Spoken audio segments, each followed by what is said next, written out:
anytime you're developing a relationship with someone, it always starts with like bringing value. It's not about what can I get. If you're pitching somebody your deal like on the first conversation, you probably 9 times out of 10 aren't going to close that deal. If you show up with value to that person or just trying to get a better understanding of who they are and what they're trying to accomplish, chances of you actually delivering something that's spot on for what they're looking for is going to be way higher after that first conversation.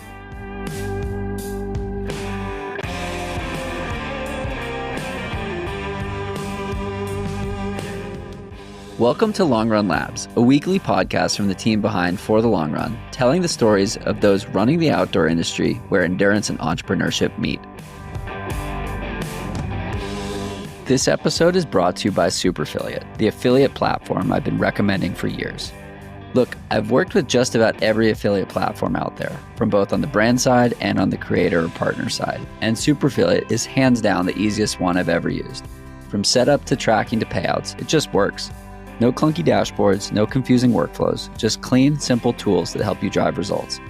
If you're a brand looking to scale partnerships, Superfiliate makes it so easy to launch and grow your affiliate program. And most importantly, get buy-in and action from your partners. Take it from me.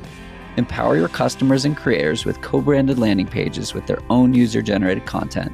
Provide cash and store credit rewards, gifts, and much more. If you're tired of overcomplicated and unnecessarily expensive platforms, do yourself a favor and check out superfiliate.com. That's superfiliate.com and tell them I sent you. I'm happy to make a connection as well.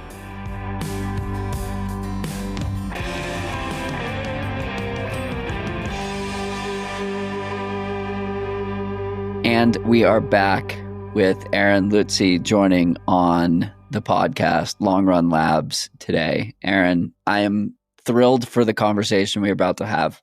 Me too. Honestly, now that we've met in person, I just feel like I have even more context. Like we can have so many different topics to dig into now that we've actually hung out in real life too. We have a shared experience in addition to being on podcasts together. Definitely. I have some notes for this one. We're talking TrailCon, we're talking Aura, we're talking Red Bull, Second Nature, creating content for athletes, getting into trail running, being a cyclist, outdoor brand camp. What's that? You'll have to wait and find out. But before we dive into all these good topics and so much more that we'll come to as the conversation evolves over the next 60 or so minutes, on For the Long Run, I always ask a really challenging question to kick things off. And I like the question, so I've been asking it on this podcast too. And that question is, who is Aaron? Who am I? I feel like sort of maybe reluctant isn't the right word, but I've somehow fallen into this educational mentorship role for a lot of athletes and a lot of my what would have been previous cohorts in the athlete marketing space. And I think that everything that I'm doing, whether it's a podcast, the YouTube channel, even my Instagram account for SuperRider, all comes back to this idea of education. And, you know, there's that quote of like, be the change you want to see in the world. I feel like I see so many opportunities for the world of athletes. And instead of being on the sidelines, I've sort of rolled up my sleeves to be like, where can I make changes? Where can I introduce ideas and thoughts and people that are thinking in new ways, shapes, and forms? And how can I use that to sort of educate and rise all the boats, you know? Rising tide lifts all ships. That's the one. I want to get into all that and more, but I want to set the stage for you as a runner and cyclist, mountain bike athlete. Let's start with the bike, the two-wheeled form of movement, and then we'll get into the 2-foot form of movement. But when did you get on a bike for the first time? You know, what's funny about my bike riding career, my mom would tell you that I'm definitely the last person she thought would be a professional mountain biker because my first time riding a bike was just horrific. Epic, yeah. It just took me forever. They bought me a bike when I was a little kid and I couldn't have been less interested in it. The fact that I've somehow wound up here is hilarious to my mom now. You know, I think the other funny thing about it is that where I grew up in Wisconsin, there weren't like mountains and mountain bike trails necessarily. It's not the most popular sport, although now with like gravel and cyclocross and stuff, actually Wisconsin's got a pretty good scene, but it's not like they had like downhill trails or bike parks. Yeah. It's certainly not when I was growing up there in the 90s. So the fact that I somehow turned out to be a mountain biker is sort of against all odds. And on top of that, when I was in high school, I was 5'2". I think when I graduated, I was maybe 5'6", but Short kings unite.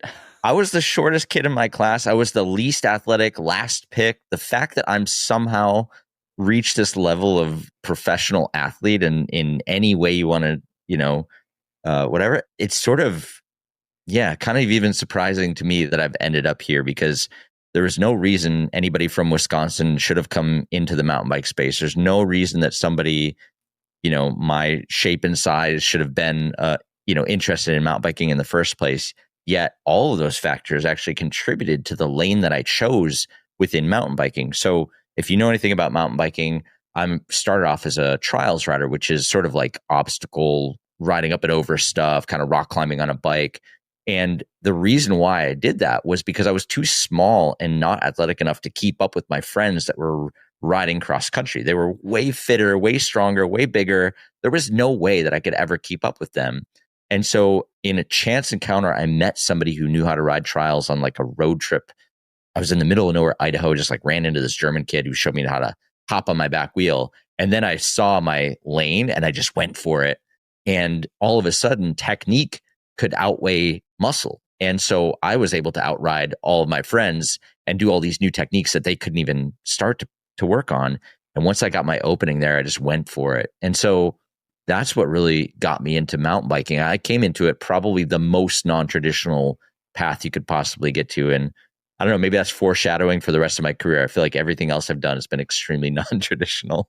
Yeah. I mean, I love it. I was going to ask, why do you think you were able to make it to where you're at now? But you found the least amount of friction as you move down you drop a marble into the top and it's going to find the easiest way to the bottom. And I'm not saying you picked the easy way. You picked the most efficient and effective way to ride the bike and to get to a place where you could do it professionally. You just signed another professional contract as a mountain bike athlete that enables you to do Super Rider and all of your other projects that's how you put food on the table, or one of the ways you put food on the table. What is that like, being so far removed from high school athletics, collegiate athletics? I'm not calling you old. I think we're both the same age.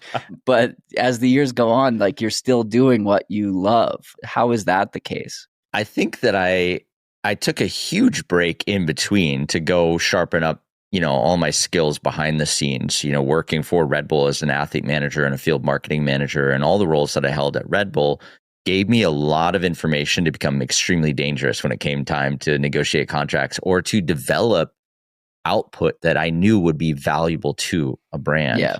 I was having this conversation at TrailCon last week where, I was talking to somebody who had just recently started working at a brand. They'd been an athlete for a long time and they got a chance to really see how it works on the other side. And it was this huge awakening of like, oh, that's how you ask for that, or that's right. What you say. And that was like a big part of my conversations with Dylan over the years, where he had the right idea, but I'd be like, I know what you want, but you should ask for it like this. Yeah. Or, a little piece of advice that maybe sounded crazy in the moment, but even up until recently, I was like, hey, just send him an invoice and see what happens, Maybe not the best advice ever, but like, I think it actually did work. There's all these little things that you learn. And so now that I have a little bit of time and momentum on the Super Rider side of things, I can go in and sit down across from a CMO and say like, hey, talk to me about the stuff that you're working on. What are your KPIs for the year? What do the OKRs look like here? And how do I fit into those? What other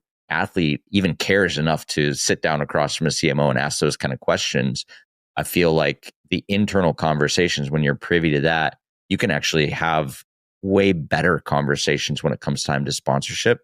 And I think understanding those conversations and understanding how to build and plan and have the right tools to, kind of guide those conversations is probably what's made me still be able to do what I'm doing today.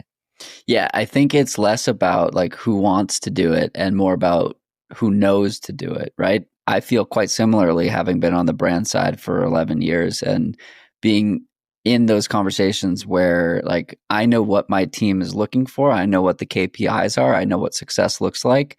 And then it's structuring a conversation with an athlete or an ambassador or a partner to pull out those tactics or outline those tactics that lead us to the end zone. After we wrap up today, I'm having a meeting with Noah Drawdy, who is a professional athlete and extremely fast marathoner, who's now on the brand side. I believe he's working with Omius, the company that puts the cold thing on your. I'll have to get a better explanation from Noah, but like it's what Kipchoge wore that cools himself while performing.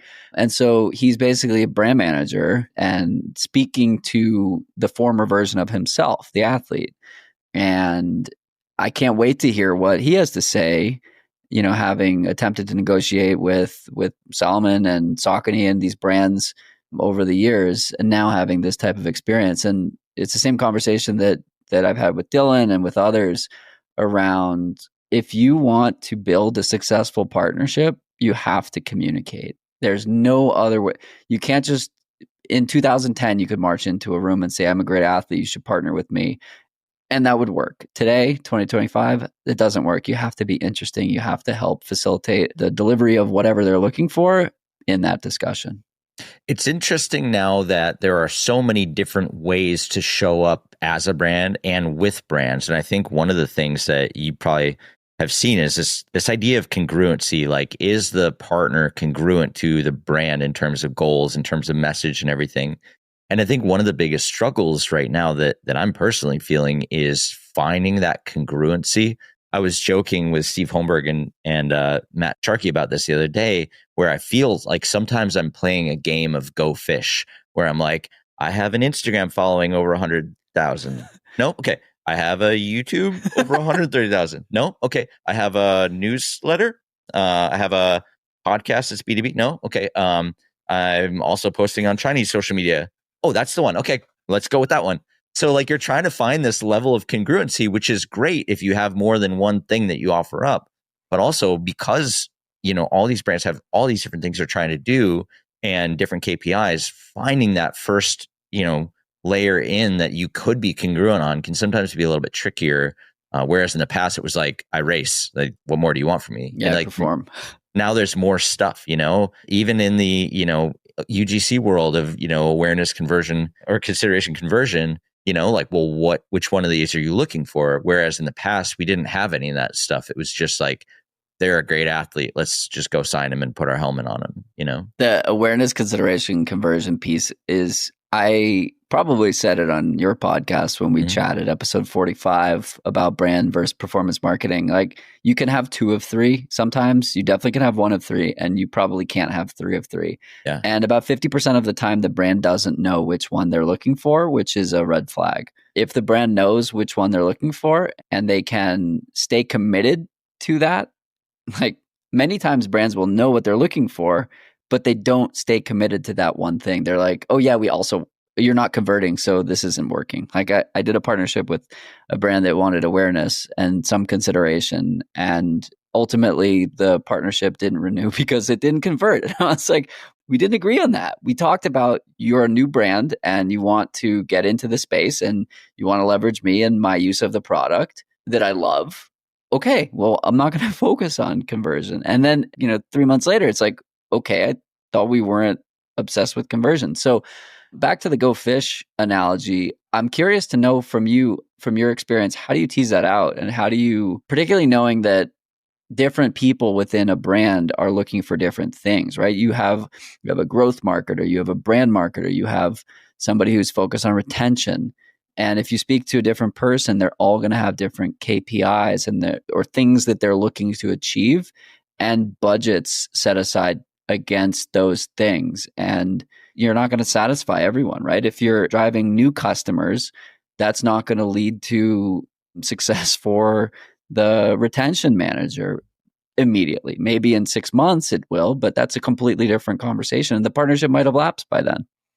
That's true. And I mean, I've been in so many scenarios, both from the athlete side as well as internally at brands, where, they're not even having that conversation. They're just like, what's the ROI on athletes? And you're like, oh, you guys are missing it. They're not even advanced enough to talk about awareness or on consideration or conversion. I think all you can really do is just develop relationships. And I think in my world, I'm trying to develop long-term relationships. And so I'm putting in more time at the upfront.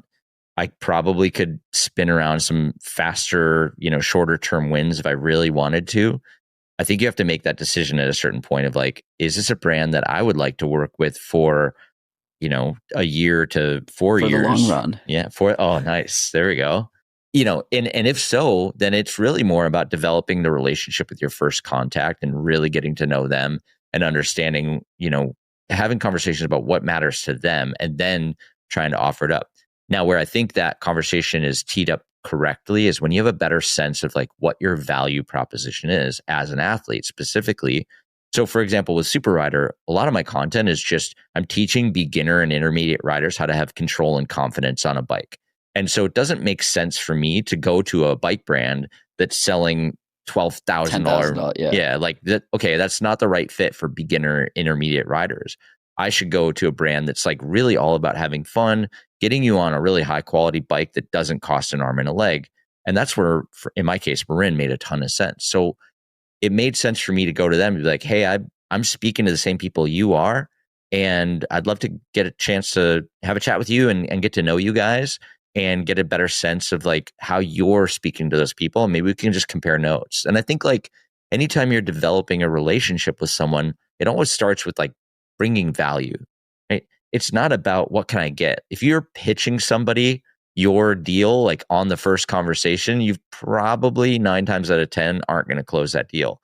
If you show up with value to that person or just trying to get a better understanding of who they are and what they're trying to accomplish, chances of you actually delivering something that's spot on for what they're looking for is going to be way higher after that first conversation.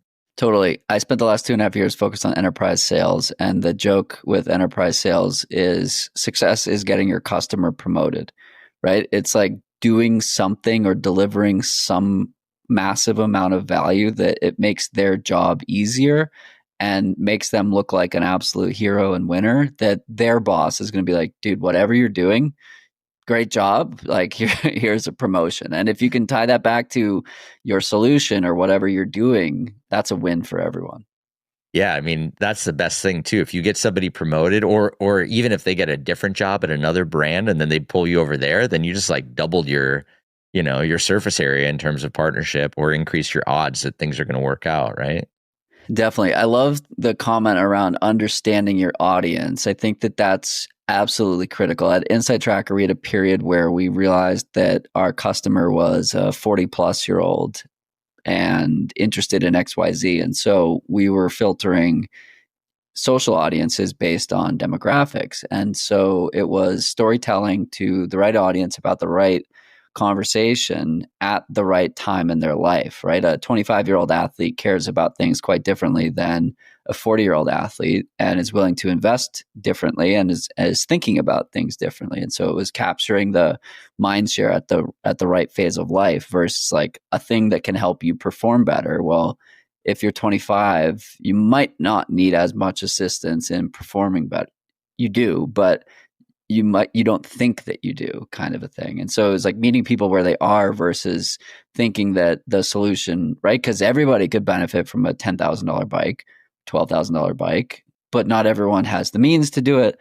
And not everyone, like, it's not the best use of capital if you're, just learning basic bike skills, particularly if you're going to crash. Yeah. Yeah. Especially if you're going to crash. Right. And also like, it increases your own barrier to entry into the sport if that's what you think is what you need to get started, right? Like, oh, totally. Now all of a sudden I need to spend how much to enjoy riding bikes? What, Yeah. So I want to pivot to authenticity in the sport and your time at Red Bull. You were managing athletes at Red Bull. Dylan Bowman was one of those athletes, and you signed up for an ultra to learn what Dylan was doing. And I ran my first marathon in 2013, I think, because all of my customers at the time were marathoners and I didn't understand marathoning, but our customers were using the product to fuel marathons. And so I'm curious, and that went a really long way. And I wasn't doing it to be a fraud or phony. I was like, wow, I actually love this. This is awesome. And it's making me better at my job. Why did you sign up for that 50K? And what doors did that open for you? To give a little bit more context, before I signed Dylan, I had been doing that with all the other athletes that I worked with. And so like I could ski before I became an athlete manager, but I inherited a lot of snowboarders. So I took it upon myself how to learn to snowboard. And I could do a handful of the sports of the athletes that I already was working with. But I took that as sort of like this would be really interesting because now, I mean, Red Bull athletes are some of the most elite athletes on the planet. I could basically have the best coaches in the world and learn like a bit, like I can go full like Neo in the Matrix, like, oh, I know Kung Fu, Yeah. and you could just instantly learn not only how to get started in that sport, but also what's the equipment, what's the 80-20 of what I need to learn, what I don't need to learn, where I should focus. On my first day of being a Red Bull athlete manager, the head of athletes took me aside and he said, the only thing you really need to do is know enough to be dangerous. You don't need to know everything about ultra running. You just need to know enough to be dangerous. So don't feel overwhelmed that you have all these athletes in all these different sports. Just know enough to be dangerous and you're going to be fine. And, you're going to find stuff that you're going to like and you'll probably double down on it or whatever, but that's going to help you in so many capacities because part about being a Red Bull athlete marketing manager is actually being a creative partner to those athletes, listening to them and being able to have a conversation with somebody like Dylan about ultra running and about content and about ideas and projects and pitching stuff to him and kicking stuff back and forth and having it not be just a one-way conversation. So that's really how the whole thing started. And, I think at the back of my head, I'd always wanted to be an ultra runner. I always wanted to check that box. I had run the LA Marathon one year just I think one of my buddies just like signed me up for it. And I was like, all right, yeah. And my friend signed me up for spam phone calls. You get signed up for marathons. To this date, the LA Marathon is the only actual like road running marathon I've ever done. And I learned a lot by doing it. And then we had this thing within Red Bull called Wings for Life World Run, where it's a race where there's like the finish line catches you kind of thing. Yeah. And I remember one of the first years I did it, I was in decent shape and I ran, all my athletes were running it and I passed one of my athletes in the race. And that athlete up until that point hadn't been that communicative with me because we'd just sort of started working together. I hadn't really like developed any real clout with him. And I could have just been like a guy behind a keyboard. But when I ran past one of my own athletes, I think that lit up something in him, but also like built some level of respect where he's like, oh, okay, this guy's not just like a keyboard warrior. He's actually the real deal. So when I signed Dylan, that was sort of first thing of okay, I'm going to learn how to, run a 50K. I'm going to sign up for it.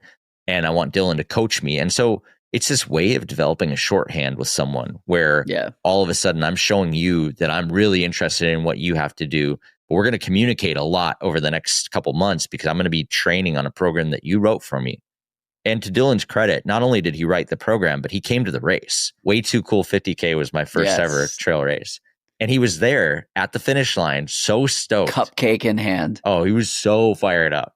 And actually, I'd have to really think about it. I did quite a few 50Ks and a handful of 50 milers. I did the North Face 50 and I did the Oregon Mount Hood 50. And I think actually, and no disrespect to my family, but Dylan was at more finish lines than my family, which is pretty special, to have him there to support me. It's just so cool to be able to develop that kind of trust and relationship. And, I'm sure from his perspective of like the dude from Red Bull is like learning about my sport on a level that no one else is trying to do. The creative output that came from that, the Lost Coast FKT that he did, ultimately what became Free Trail came out of that collaboration. I mean, so many ideas and stuff came from our time together that I think, it was worth it, and I could say truthfully that, stuff on that level has happened with other athletes that I did the same thing with. In fact, the whole reason why I have a YouTube channel is that I picked up a gaming athlete and I saw how he was building community through content. And I thought, okay, well, I can already play Super Mario Brothers. I'm pretty good at Mario 3, but like creating content through live stream and through YouTube, this is interesting. Like, I would like to learn more about this. I'd like to test and learn when it comes to this. And like, what can I also learn here that might be useful to my other athletes? And that's really where, that idea of community through content came from.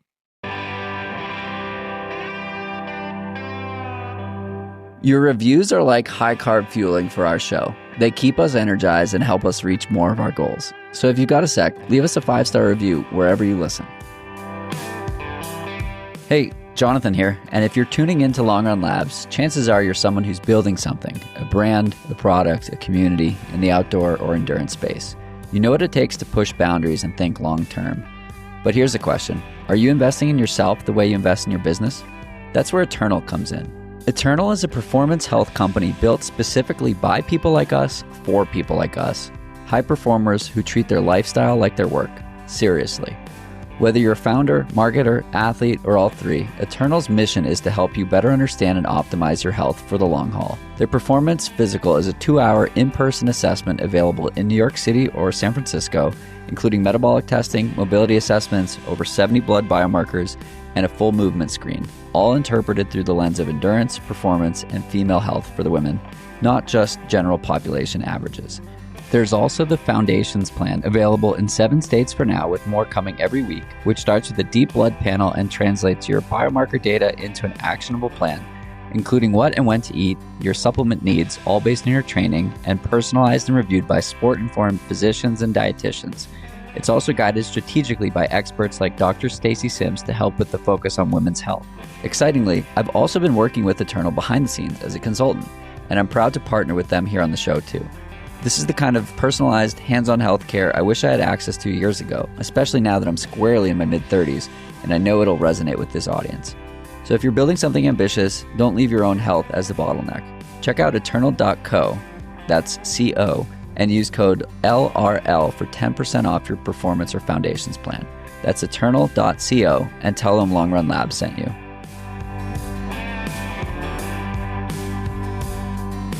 I want to push on the community through content thread a bit more with, in particular, what you said to Dylan. Like, dude, you should start a podcast. Content is everywhere. Everything is content these days. Everyone is a content creator. Our friend Tony with a Sony took a photo of the top of the escarpment at Western States, and there were like 40 people taking photographs of the sunrise and the first runners coming up. So whether it's, you know, a professional videographer or just a dude with a cell phone, like, content is everywhere and being created everywhere.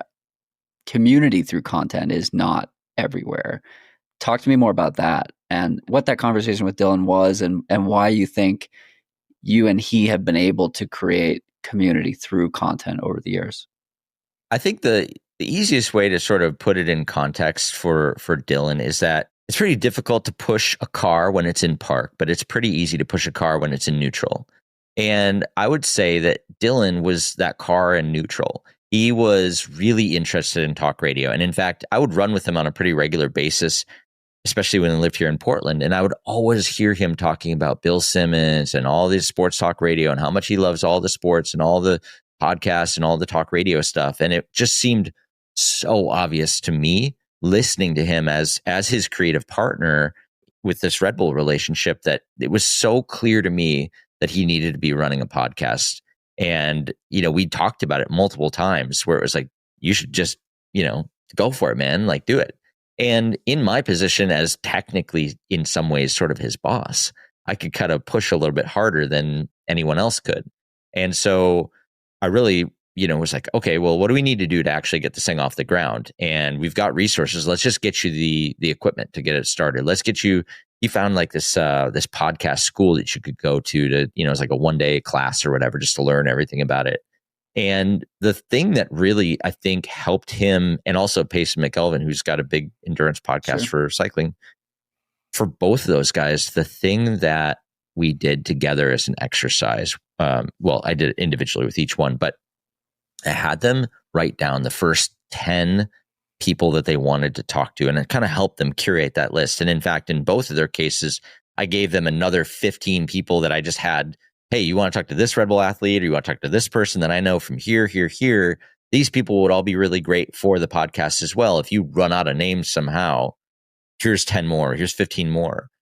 And so they had a clearer vision of how to start. And, you know, most people give up podcasts after 4 episodes. So if you could do 10, then you're already past that first hurdle and you already have a little bit of momentum. And if you can see what those first 10 look like, you have a vision of like where it's going to go. And I don't think anybody's first podcast is ever, spectacular. I don't even think, our first one for Second Nature, we were still kind of figuring it out. I mean, I'm sure I'm terrible for like the first 30 or 40, but we started, and same thing for Dylan, like he and Payson, like they knew what the first 10 were going to be. And then by the time they got to the 10th one, it was like too late to stop, So, that was really sort of the beginning of all that. To answer your question about content and community, I think it really comes down, again, like we talked about this idea of value when it comes to building relationships. And I think that a lot of the stuff that Dylan was trying to do and what I try to do is create value for the audience in terms of bringing something that hasn't been delivered to them in that way, shape, or form just yet. And when people find it valuable, not only do they enjoy it for themselves, but they tell other people about it. Like, hey, I got value out of this. You might dig it too. Think about how many people have probably forwarded that one podcast we did with you to like other people. That was a really valuable podcast. That's why everybody's always talking about it. You just drop knowledge for like an hour straight. So I think stuff like that builds a community where they're getting tons of value. But then I also think that creating a space for that community to gather, whether it's Slack channel in Second Nature's case, whether it's on a live stream in the case of the gamer I was using, whether, Free Trail's got a Slack channel and like a community that they have, really creating space for people to come together and share. And I think create additional value. Like one of the things you and I were talking about at TrailCon was all the value that's been created in the Second Nature Slack that I have no idea has even been created. I can see from the outside relationships forming and people sharing information, but to know that there's this other layer of value being created even beyond whatever I could do feels like the reason why people will continue to come back to our community.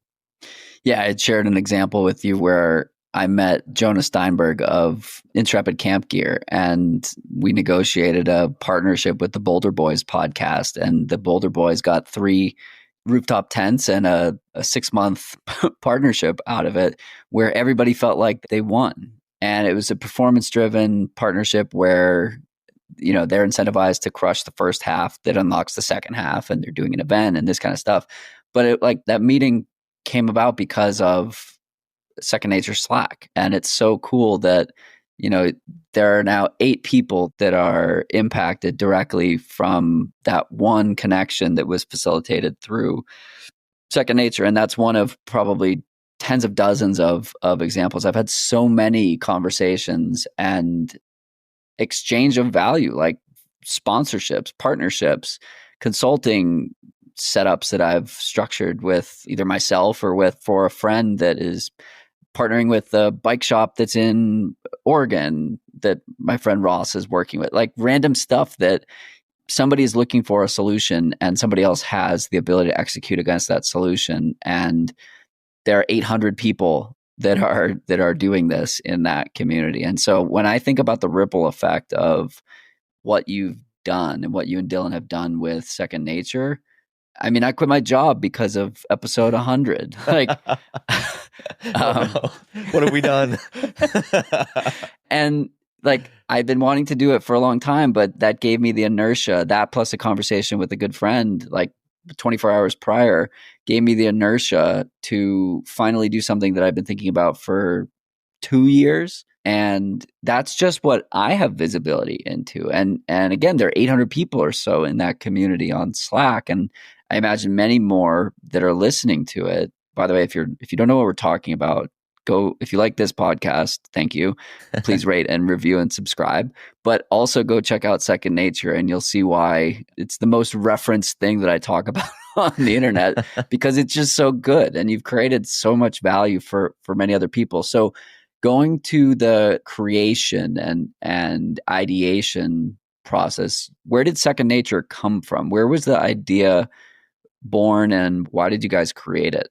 I have to give Dylan credit for so much of it. He had seen something and he's following all these media trends and reading all these publications and stuff. And he's like, man, B2B media is like, something needs to happen there for the outdoor industry. I really think there's something special. And maybe that's something that we can do, because every time you and I have talked, and this goes back to the earliest days of Red Bull, the conversations that Dylan and I had on the phone, it was never about like, hey, make sure you're wearing your Red Bull hat, make sure you're drinking the can on the podium and at the aid station, whatever. It was never that, ever. It was always, hey, did you see what this brand is doing over here? Yo, check out this athlete in this other sport. Like, see how they did this? I wonder if you could bring that over to trail running. Wouldn't it be cool if you did XYZ?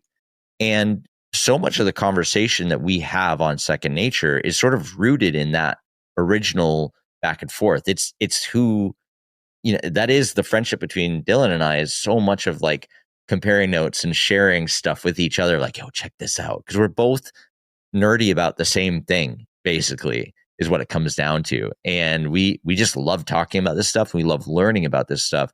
And now we have an excuse to ask more people about it. And I think originally where we started with Second Nature was this idea of just sort of riffing. We called it the Bro Pod, where we just had conversations about what was happening. It was a little bit more timely. And then it sort of pivoted into, can we use this space to sort of educate people and share stories to like help everybody out in the outdoor industry, to introduce new ideas, to get people excited about the direction things are headed, and to maybe play a role in pushing things in that direction by bringing on people from other industries or bringing on people who are doing interesting stuff in our own industry.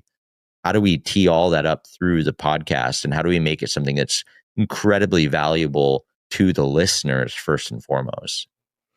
How do you create longevity in that? And does monetization play a role in it? Right? Because right now it's not monetized. It's not a paid membership community. You don't have sponsors, though I tried my hardest to sponsor via Insight Tracker, and I'm sorry that never that never happened with our Galaxy Brain idea.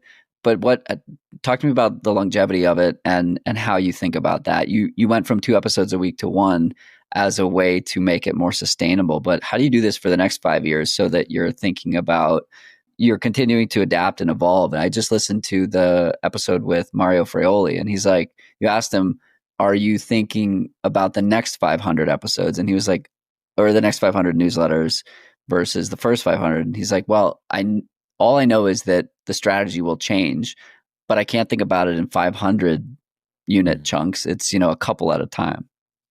I think that Second Nature for me is sort of this ability to chase down my curiosity on certain stuff. I'm always looking at things and wondering what's behind the scenes. I can't go to an event without looking at like, how much did it cost to get in here? Okay, so their net is this, right. And then the ops probably cost this, and then my brain doesn't work in any other way. I do that in coffee shops and busy restaurants, and right. Like, oh, okay, let's see, their monthly is so. I can't function in any other way, and so for me, it's almost like an outlet to really just satisfy my curiosity about stuff. I mean, it's impolite, I think, to go up to business owners and ask them about their business, but on a podcast, it's totally okay. Yes. So this is sort of my way of getting my way of being able to learn what I want to learn from people, and then I get to share it with even more people after that. So I think it satisfies a curiosity more than it does anything positive for a bank account or anything like that. And I think that's okay that it's like that. Do I think that it will monetize and that we'll find a way to really make it valuable over time? Sure. But I also think that I wanted to first develop this ability to basically, I just want to have the right to be curious and have the right to talk to anybody and feel like we had the license to do that. And I think we established that over the first 100 episodes, maybe even less than that. But I feel like after the 100th, it was like, okay, Second Nature is now officially a thing. We have a community of people that genuinely care about what we have to offer. And now, like, we don't have to speed run to like the next milestone in terms of episodes at this point. We established ourselves. And truthfully, the first 100 episodes was a lot of work. Up until episode 70, I was editing every single episode by myself and then doing the newsletter and doing the LinkedIn posts and stuff like that. We had some LinkedIn help from Matt Sharkey. He did the job posts for us. But I was picking up a lot of stuff because Dylan's world was just like super crazy too. So we were both kind of like doing our thing as hard as we possibly could. But for me in that first year, my SuperRider stuff kind of took a back seat because I just wanted to get second nature established to the point where I knew it would last for as long as we wanted it to last. And I think at the beginning of any project, you're still like that first year, you're trying to convince yourself that this is actually real and that this is happening. And I think your expectations kind of take a little bit of time to like catch up with everything. So really the first year was about establishing it. And now it's like, okay, it feels actually really sustainable now because in a week I can have 4 podcasts that'll carry me through the month. And I've got the rest of the month to focus on everything else. Where when we were doing 2 a week, I just felt like I was always doing a podcast and I was never getting caught up ever. And I was never able to do anything else. So now it feels a lot more sustainable. And, it's like planting a tree. Like you have to have these roots that grow and it takes time for those to grow. And if you don't let that happen, then anybody can come by and yank out the tree. And so I think this first year has really been patience. And I don't know. I just feel like I don't want to put any pressure on it. I want to enjoy it. It's supposed to be fun, and by putting any other pressure on it, I feel like it would make it less fun and less sustainable. I want to go back to one of the words you said that I find is a barometer, is not the word, but like green flag for success, however you define success. And that word is curiosity. I find when athletes are curious, they're able to perform better. When business people are curious, they're able to sift through the mud and just figure it out. And I host podcasts because I'm a curious person too. And I want to have those same conversations of like, yeah, well, why? I'm like that annoying kid who asks their parent, why? And I was that kid. I asked why. Shout out to my dad. He can confirm, he's definitely listening to this, that I was always asking why. And a friend of mine that I respect greatly the other day, or a few months ago, asked me a similar question. She was like, why do you host your podcast?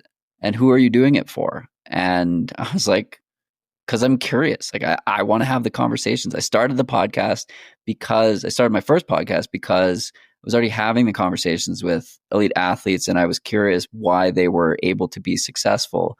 It was specifically Zach Miller, who was running like 160 miles a week at the time. And I did the Manitou incline with him. And I was like, dude, like how, why, what? And he talked for 10 minutes about why. And I was like, I think I'm onto something here. And so with this podcast, it's the same thing. Like I want to learn from people. I want to learn from you about building successful partnerships because I've built successful partnerships, but I have tons of blind spots and I want to continue to build successful partnerships.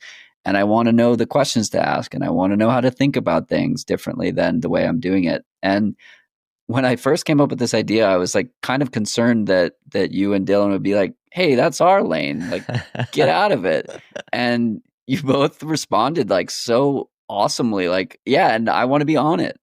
And so it's this like abundance mentality of like more people having interesting conversations is good for everyone versus looking at it as competition. I don't look at it as competition. I think our styles are totally different as well. And it's just cool that there's room in the space for a lot of these types of conversations. And ultimately, as you said it before we started recording, it comes back to education.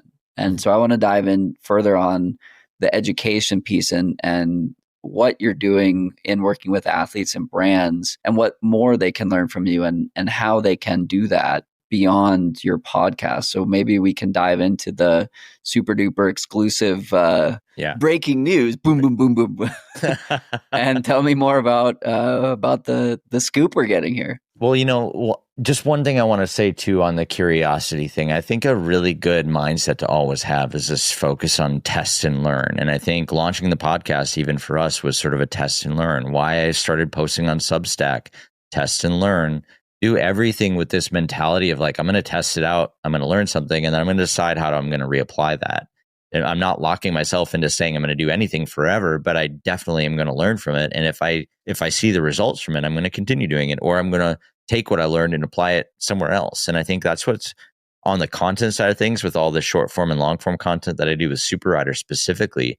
I've done so much iterative work on the content that I've made there to become even more successful. And I think this idea where you're always curious, and you're not curious for the sake of just like being able to ask the question, but you're curious because you're going to take the information and reapply it somewhere else in your life that it's going to make a meaningful difference. And you're going to take that information. Maybe you don't use it immediately, but it's going to be, it's going to be in your brain and you're going to be able to recall it at the right time. And I think I'm like hoarding information so that I can reuse it at different points by doing all this like testing and learning everywhere I go. And so that's sort of how the curiosity feeds the beast, as it were. Okay, so back to the exclusive. I have been thinking a lot about my role in this world. And like I said at the beginning of the pod, about being an educator. And what I've done with SuperRider on YouTube has been exactly that, teaching people how to ride bikes, become more confident and have better control on two wheels.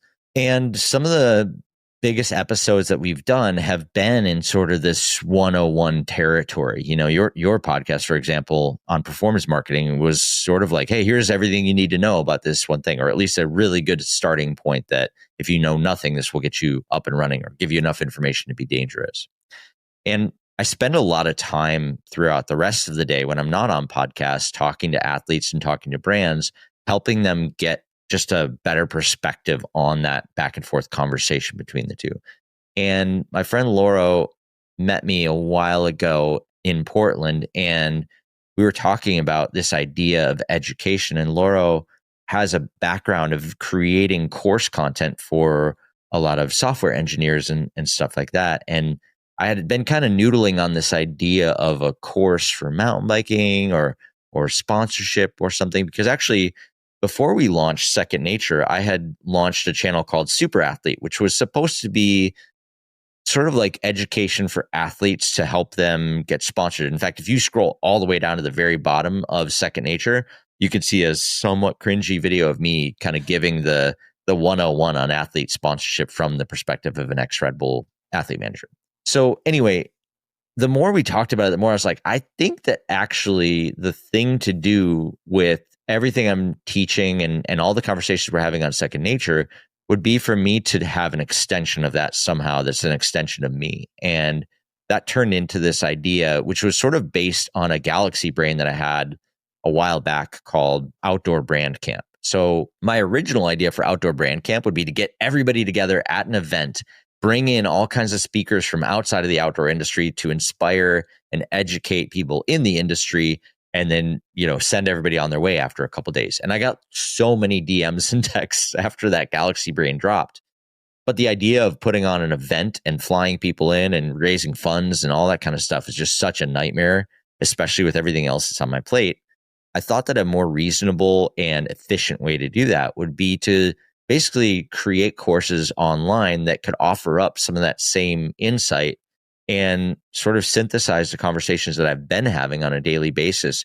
Here's how to get sponsored from an athlete's point of view. And that course specifically is basically based around this thesis of like, as an athlete, you don't know the conversation that's happening inside the brand after you approach a team manager about getting sponsored. You have no idea what the next few steps are. And did you even know how many people are in that conversation after you talk to the one person? Because it's not just that one person. Here's how to develop all the tools that you need to manage the process so that the person who might be advocating for you has additional tools to strengthen that conversation. And so that was the first one that I put together. And then the second one I've put together is really for brands specifically of how to optimize the athletes that are on your roster. I think a lot of brands out there, they know that they need to have athletes, they need to do athlete marketing, but that's kind of where it ends. And so what I put together is sort of this basic structure of who are your athletes, what are they there to do, and how are you getting the most out of them based on your KPIs within the brand? And how do you build for that? How do you make sure that you're even more successful? How do you essentially, and not in a negative way, but how do you wring value out of the athletes that you have on your roster? And do you even have the right athletes on your roster? Where are you spending your time and where are you getting your results from? I think there's a lot of questions that a lot of marketers have to ask themselves that maybe they haven't honestly asked. So those are really the first two courses that I wanted to put out there. But ultimately, it was just taking all the conversations I'm having and synthesizing them into relatively easy courses where you could learn a ton in a pretty short amount of time, and offering that out. And where I think it could go of other people coming in and also teaching their stuff and really creating a platform where the community of the outdoor industry and beyond could get a ton of value. Man, I just feel like there's a really cool opportunity there to do something valuable to a lot of people. And so that's kind of where it started. What's the teaser version of those two discussions? The version for the athlete and the version for the brand? I would say the athlete marketing one is, here's the most effective way to have a sponsorship discussion. The brand and athletes one is, here's how to get the most value out of your athletes. That's really what it boils down to. And in both cases, it's really just about increasing your effectiveness. As an athlete, you're trying to be incredibly effective with the sponsorship discussions that you're having. As a brand, you're trying to get as much value out of these athletes as you possibly can. And not just for the brand, but for the athletes too. What am I doing that's creating value for the athletes, right? And how do you have those conversations where the athlete is coming to you with stuff? The athlete is trying to bring you value to kind of rebalance the equation. I'm going to guess that the people listening to this will skew towards the brand side. So is there a little nugget or tidbit of juice you can share from the brand side to get people even more excited?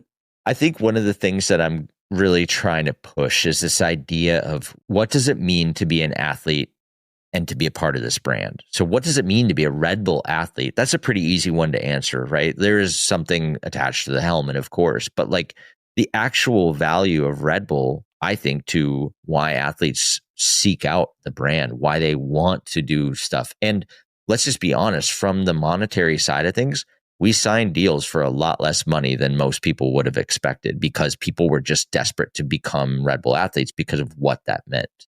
And so it's not just what does this mean for the athlete? It's like, well, if you do this right, if you have this value figured out and you can create value for these athletes, like, people are going to start coming to you. The whole equation changes all of a sudden and things get easier. And so this idea of, what does it mean to be an athlete for this brand? And how do we get a better sense of creating that for these athletes? I think there's something really special there that I think a lot of people can't define just yet for themselves. And that's sort of the goal, to start. That's the foundation of the course. And then we build off of that from there. And there's a lot of different ways where you can create that value, but that's sort of the starting point. That's fascinating. So I've had a conversation with both Colleen Quigley and Kerr Goucher around the Bowerman Track Club, and the fact that one of the most popular athletes on that team was on a deal on a gear sponsorship and didn't have any financial sponsorship, but she wanted so desperately to be on Bowerman and have the optics of being on the best team at the time, that she was willing to accept a gear sponsorship. And they both said, it would shock you if you knew who this was. And I don't know who it was, but I have an idea of who it is. And I've had similar conversations with Colleen around Meridia. I know you spoke with her on Second Nature about the team that she's built. And we've had conversations with brands and have acknowledged that having a Fortune 500 or Fortune 100 brand, the optics of that are almost more valuable than the dollars that they deliver, because it is a validation of the concept.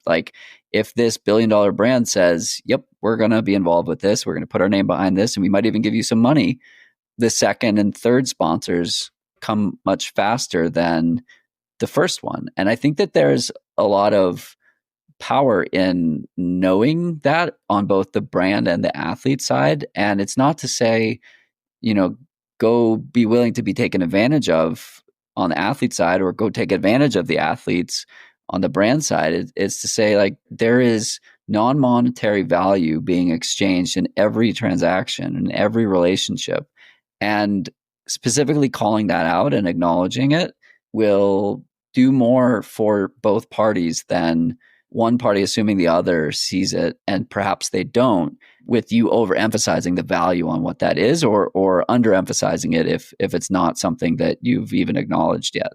I think that's spot on. And if I think back to all the most important elements that ever came out of everything that I did at Red Bull, none of it had to do really with the money. It was never about that. It was always about the added value that comes with that partnership.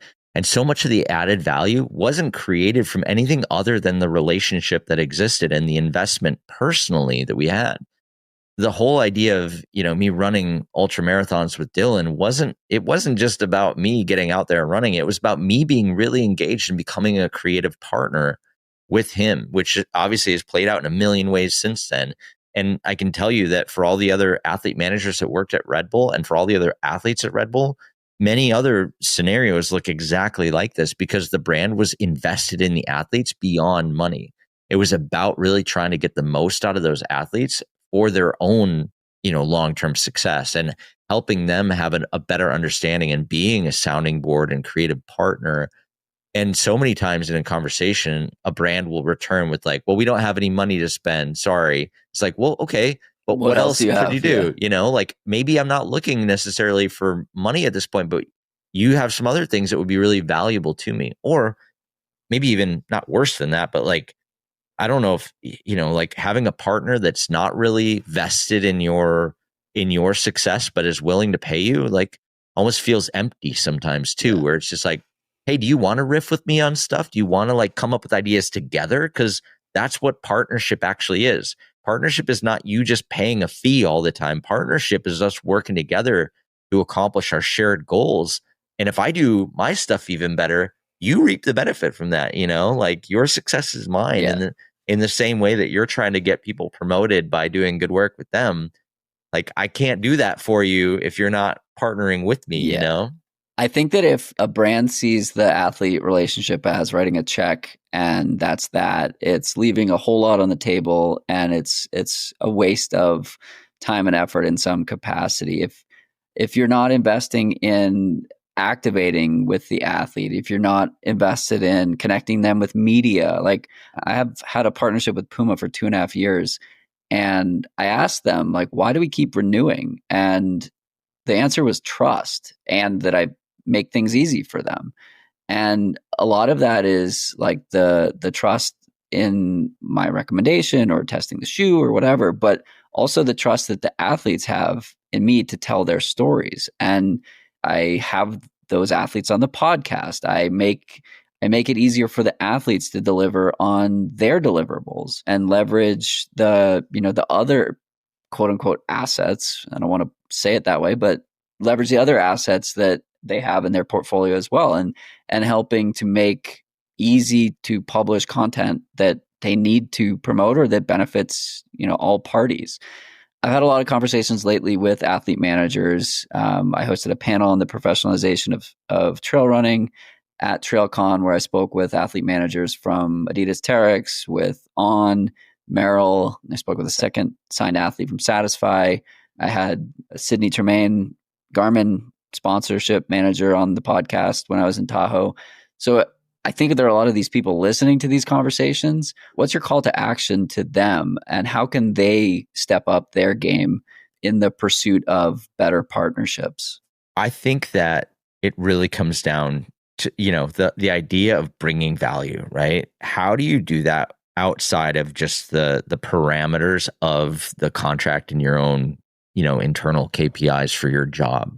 What are the conversations you're having? There's so much stuff to pull out of there in being a creative partner to the athletes that you have. And I think just spend the time doing stuff that doesn't fit into the neat little KPI boxes on your year-end evaluation. Start figuring out who this person is and what are the extra things that you could do that maybe don't tie into an existing thing. But I don't know. I was presenting to Red Bull at their national field marketing meeting. They just relaunched field marketing. And I was talking about this idea of taking a step back from what your goals and KPIs actually are and really evaluating the job to be done. And, when your only tool is a hammer, every problem looks like a nail, right? And so if you just like, oh, I have to do this and I have to do this and the athlete has to do this. But like, take a step back and try to understand what you're actually trying to do. And for every brand, it's going to be maybe a little bit something different, whether, when it comes down to messaging or But like, what do you actually need to do? And what would inspire people to follow through on that? Doing inspirational stuff with that athlete or leaning into wherever they are in their lives or their careers or whatever. There might be a really interesting story to be told there that's extremely non-traditional, that could be even more interesting that no one else is looking at. Everyone is doing the congratulations on your, Western States win or whatever. But like, what's the real stuff that everybody can kind of connect with, and how might you listen to them and lean into something that no one else is talking about or thinking about? And how might you create something that, ends up being the thing that people run away with? I mean, going back to Red Bull, like their growth was not a neat and tidy, straight line from point A to point B. There were some things that they did that were never before done or that were extremely messy, and plenty of stuff that didn't even work.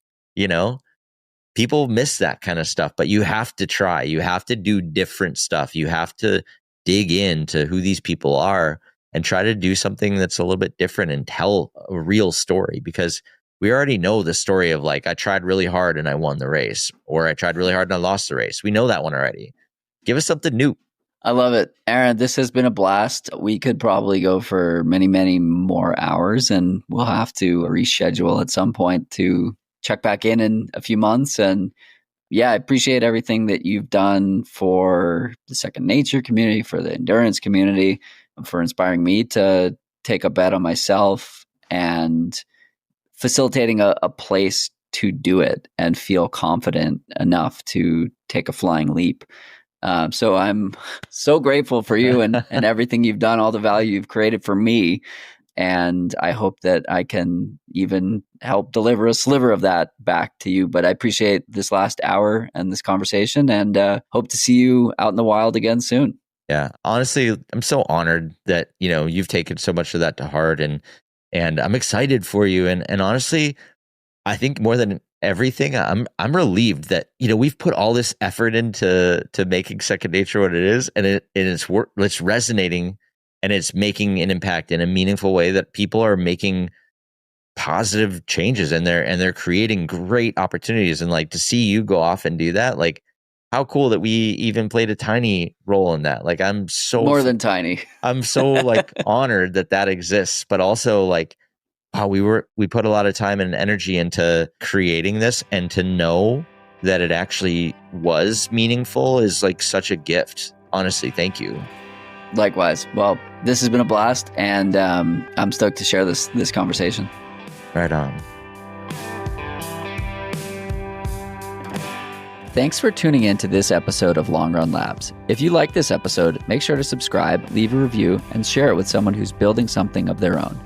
We'll be back next Tuesday with more stories at the intersection of endurance and entrepreneurship, from the people shaping the outdoor industry in ways big and small. Until then, keep showing up, keep asking questions, and we'll see you out there. This show is produced by Dylan Delaney of Delaney Video LLC, with musical composition by Brian Walters of Single Track Sound, and managed overall by Emily Holland of Wild Poppy Creative.